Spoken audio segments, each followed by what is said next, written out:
Welcome back to Sony Subbu vlogs. ఇదైతే పనస పిక్కల కర్రీ అండి. చూసారు కదా, ఇవైతే పనస పిక్కలు అనమాట.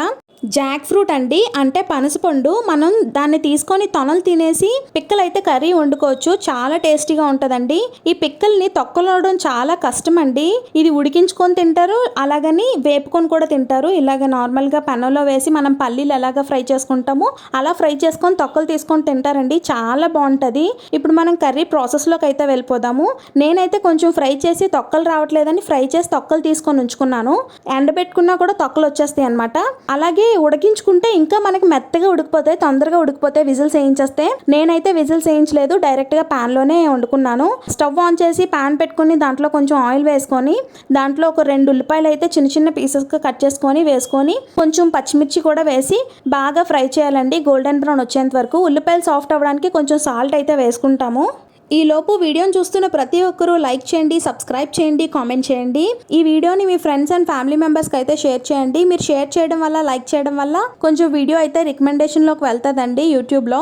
సో ఇలాగ ఉల్లిపాయలు అంతా సాఫ్ట్ అయిన తర్వాత చిన్న చిన్నగా తరుక్కున్న టమాటోలు అయితే వేసుకుంటాము. టమాటోని ప్యూరీగా చేసుకున్నా కూడా పర్వాలేదు. నేనైతే పీసెసే కట్ చేసుకొని వేసుకున్నానండి. పనస పిక్కల్ని ఉడికించుకోండి ఫస్ట్. ఎలా అంటే కుక్కర్లో వేసి కొంచెం వాటర్ వేసి అందులోని పసుపు, ఉప్పు వేసి ఒక 3 to 4 విజిల్స్ అయితే వేయించేస్తే మనకి చక్కగా ఉడికిపోతుందండి. నేనేం చేశానంటే ఉడికించుకోకుండా ఇందులోనే ఉడికించేద్దామని చెప్పేసి డైరెక్ట్గా పిక్కలను అయితే వేసాను. నాకు చాలా టైం పట్టేసింది అనమాట ఉడకడానికి పిక్కలైతే. టమాటోలు వేసిన తర్వాత సిమ్లో పెట్టేసి లిడ్ క్లోజ్ చేసేయండి. అప్పుడు మనకి టమాటో అనేది చక్కగా ఉడుకుతుంది, లేదంటే సరిగ్గా ఉడకదండి. టమాటో అంతా బాగా ఫ్రై అయ్యి దాంట్లో నుంచి వచ్చిన వాటర్ అంతా ఇంకిపోయి ఆయిల్ తేలేంత వరకు ఫ్రై చేసుకున్న తర్వాత మనం ఏదైతే ఉడికించుకొని పెట్టుకున్నాం కదండి పనస పిక్కల్ని వేసేయాలి. నేనైతే ఉడికించుకోలేదు. మీరు కంపల్సరీగా పనస పిక్కల్ని అయితే ఉడికించుకొనే వేసుకోండి. ఎక్కువగా టైం పట్టదనమాట, తొందరగా అయిపోతుంది మన కర్రీ. పనస పిక్కలు వేసిన తర్వాత బాగా ఫ్రై చేసుకోండి.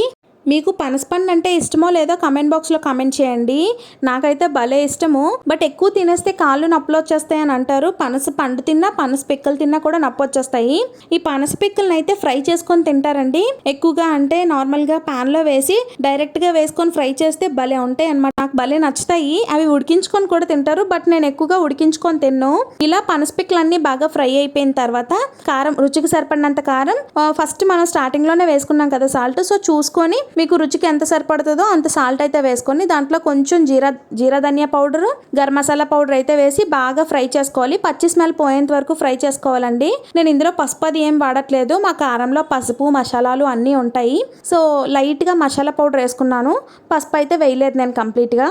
ఇలా ఇదంతా పచ్చి స్మెల్ పోయేంత వరకు ఫ్రై చేసుకున్న తర్వాత సరిపడినంత వాటర్ అయితే వేసి ఉడికించుకోవడమే. ఒకవేళ పనస పిక్కల్ని ఉడికించుకుని ఉంచుకుంటే మనకి ఎక్కువ వాటర్ అయితే పడదండి. నాకైతే ఎక్కువగా వాటర్ పడ్డది. నేను ఒక 2-3 టైమ్స్ అయితే వాటర్ వేసాను, నాకు సరిగ్గా ఉడకకపోవడం వల్ల. ఇంకా వీడియోని చూస్తూ లైక్ చేయకపోతే please do like, share and subscribe. నా వీడియోస్ చూస్తూ నన్ను సపోర్ట్ చేస్తున్న వాళ్ళందరికీ చాలా చాలా థ్యాంక్స్ అండి.